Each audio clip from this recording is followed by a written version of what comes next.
الحمد لله والصلاة والسلام على رسول الله وعلى آله وصحبه ومن والاه. أيها الإخوة والأخوات في داخل الوطن الحبيب وخارجه، أيها الطيبون المباركون، نعود إليكم وفي المجلس الثامن من مجالس الرسول الحبيب صلى الله عليه وسلم قبسات من أحاديثه الشريفة، ومع حديث أبي هريرة رضي الله عنه قال رسول الله صلى الله عليه وسلم: إن الله طيب لا يقبل إلا طيبا، وإن الله تعالى أمر المؤمنين بما أمر به المرسلين، فقال: يا أيها الرسل كلوا من الطيبات واعملوا صالحا. وقال في سورة البقرة: يا أيها الذين آمنوا كلوا من طيبات ما رزقناكم. ثم ذكر الرجل يطيل السفر أشعث أغبر يمد يديه إلى السماء: يا ربي يا ربي، ومطعمه حرام ومشربه حرام وملبسه حرام وغذي بالحرام، فأنى يستجاب لذلك؟ رواه مسلم. هذا الحديث الطيب المبارك نأخذ منه بعد الفوائد السريعة العاجلة، ومنها أن الله عز وجل قد اختار أنبياءه من صفوة خلقه، كما قال صلى الله عليه وسلم: أنا خيار من خيار من خيار. فالله يصطفي من الرسل ما يشاء، ومن الأنبياء كذلك. فهؤلاء الرسل والأنبياء مع درجتهم العالية ومكانتهم من الله ومنزلتهم، فالله عز وجل أمرهم أن لا يدخلوا في جوفهم إلا طعاما حلالا طيبا. وكذلك أمر المؤمنين بما أمر به المرسلين، فطلب منا نحن معشر المؤمنين أن نأكل من الطيبات، فقال تعالى: يا أيها الذين آمنوا كلوا من طيبات ما رزقناكم. وما دام وردت كلمة الطيب معناها يقابلها الخبيث، فهناك من المطعومات ومن المشروبات ما هو من الخبائث، وهنالك ما هو طيب صالح. والله سبحانه وتعالى طيب لأنه مقدس منزه عن النقائص والعيوب كلها، والله سبحانه وتعالى لا يلحقه النقص والعيب، فنزه نفسه عن هذا، وينبغي المؤمن أن يتنزه عن العيوب والخلل والنقائص. الطيبات للطيبين والطيبون للطيبات، أولئك مبرؤون مما يقولون، أي منزهون من أدناس الفواحش وأوضارها، والله لا يقبل إلا طيبا. فينبغي الإنسان إن شاء الله تعالى أن يجتهد أن يأتي من الأعمال ما هو طاهر طيب بعيد عن المفسدات كالرياء والعجب، ولا من الأموال إلا ما كان طيبا حلالا، فإن الطيب توصف به الأعمال والأقوال والاعتقادات كما نعلم، فكل هذه تنقسم إلى طيب وخبيث. قل لا يستوي الخبيث والطيب ولو أعجبك كثرة الخبيث. وقد قسم الله تعالى الكلام أيضا إلى طيب وخبيث. ضرب الله مثلا كلمة طيبة كشجرة طيبة، ومثل كلمة خبيثة كشجرة خبيثة. وقال تعالى: إليه يصعد الكلم الطيب. وقال: في الناس الذين تتوفاهم الملائكة طيبين، أي أن الملائكة تقول عند الموت: اخرجي أيتها النفس الطيبة إلى روح وريحان ورب غير غضبان، وتسلم عليهم الملائكة لأنهم أناس طيبون، يعني يأكلون الحلال. ولذلك كما ورد في عند الطبراني إسناد تكلم عليه العلماء، قد يكون فيه ضعف، من حديث أبي هريرة عن النبي صلى الله عليه وسلم قال: إذا خرج الرجل حاجا بنفقة طيبة ووضع رجله في الغرز فنادى: لبيك اللهم لبيك، ناداه مناد من السماء: لبيك وسعديك، زادك حلال وراحلتك حلال وحجك مبرور غير مأزور، يعني أي من الوزر، ليس فيك وزر. وإذا خرج الرجل بالنفقة الخبيثة فوضع رجله في الغرز فنادى: لبيك اللهم لبيك، ناداه مناد من السماء: لا لبيك ولا سعديك، زادك حرام ونفقتك حرام وحجك غير مبرور.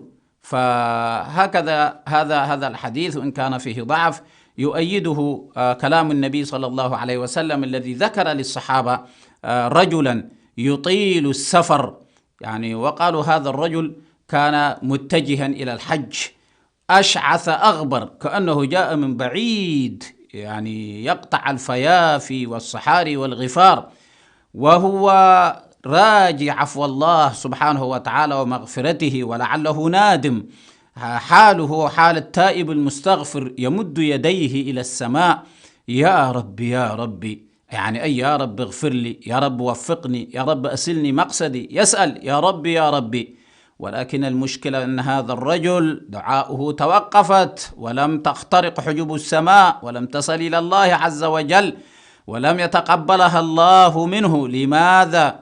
لأنه كان مطعمه حرام غير طيب، والله لا يقبل إلا الطيب، لأن هذا شرط حتى يقبل الله منك، لابد أن يكون المطعم طيب.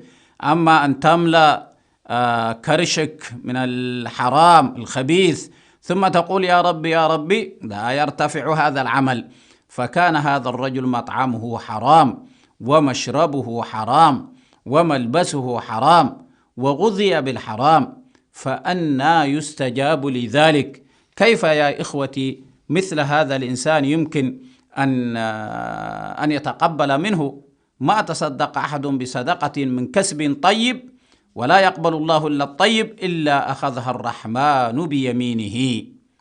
ولا يكتسب عبد مال من حرام فينفق منه فيبارك له فيه أبدا، ولا يتصدق به فيقبل منه أبدا، ولا يتركه خلف ظهره إلا كان زاده إلى النار. إن الله لا يمحو السيء بالسيء ولكن يمحو السيء بالحسن، وإن الخبيث لا يمحو الخبيث. والحديث هذا أيضا فيه كلام. فينبغي الإنسان يا إخواني بارك الله فيكم أن يجتهد في أن يطعم حلالا. وأن سيدنا سعد بن أبي وقاص رضي الله عنه وأرضاه خال رسول الله صلى الله عليه وسلم، ومن العشر المبشرين بالجنة، وأول من رأى سهما في سبيل الله، سأل النبي عليه الصلاة والسلام أن يدعو له أن يكون مستجاب الدعوة. قال يا رسول الله ادعو الله لي أن أكون مستجاب الدعاء. فقال له النبي صلى الله عليه وسلم: يا سعد أطب مطعمك تكن مستجاب الدعوة. وسيدنا سعد يعني لم يدخل في جوفه شيئا حراما أبدا، وكان مستجاب الدعاء كما نعلم. فالإنسان ينبغي أن يتورع وأن يتنزه كما ذكرنا، حتى من الأشياء التي فيها الشبهة يا إخوة. خليك من الأشياء التي تكون حرام، لأنه مر علينا ما نهيتكم عنه فاجتنبوه، خلاص انتهي منه تماما. ومر علينا أن من اتقى الشبهات فقد استبرأ لدينه وعرضه. فكثير من الناس يبتعد من الأشياء ربما اللي فيها يعني حرام واضح، لكنه يتساهل على الأشياء التي فيها الشبهات ويأخذ منها ويأكل منها وغير ذلك. فينبغي الإنسان إن شاء الله يا إخواني يعني أن يجتهد أن يأكل المال الحلال الطيب، لأن هذا من المسائل التي يعني يقبل فيها الدعاء. لأن هذا الرجل الذي ذكره النبي صلى الله عليه وسلم رأيتم حاله كيف كان منكسرا، طويل القرب عن الأوطان، تحمل المشاق، كان متبذل في اللباس والهيئة، أشعث أغبر، وأيضا كان يدعو الله سبحانه وتعالى. يعني لأن الإنسان لو كان في هذه الهيئة هو يقبل منه الدعاء، كما هو ورد في الحديث الآخر: رب أشعث أغبر ذي طمرين مدفوعا بالأبواب لو أقسم على الله لأبره. حديث رواه مسلم.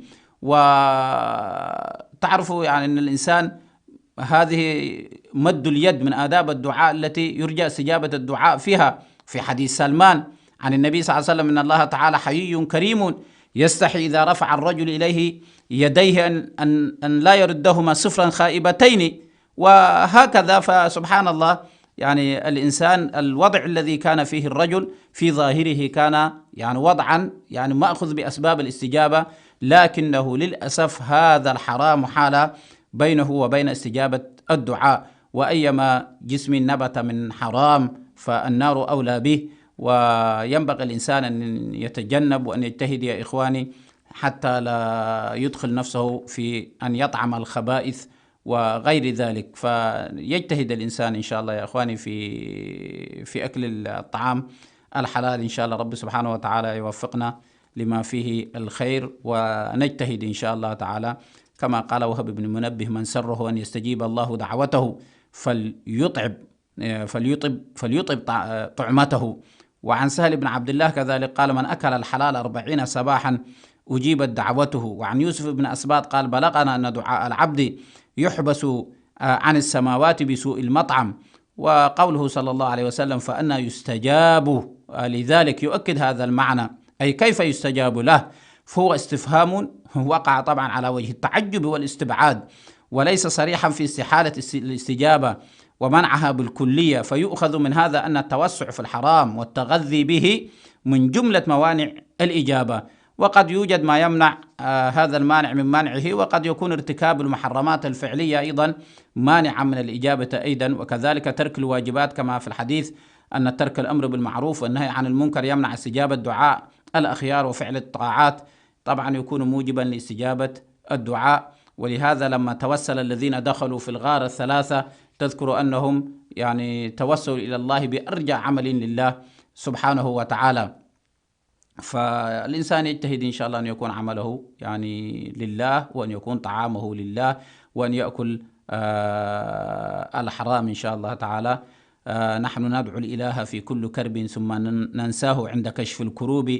كيف نرجو إجابة لدعاء قد سددنا طريقها بالذنوب. نسأل الله عز وجل أن يتجاوز عنا ويغفر لنا، وأن يجعل يا رب العالمين هذا الشهر الطيب المبارك شهر قبول ورضا وعافية ورضوان وتعلق بالله سبحانه وتعالى. وصلى اللهم وسلم وبارك على نبينا محمد وعلى آله وصحبه وسلم أجمعين. جزاكم الله خيرا.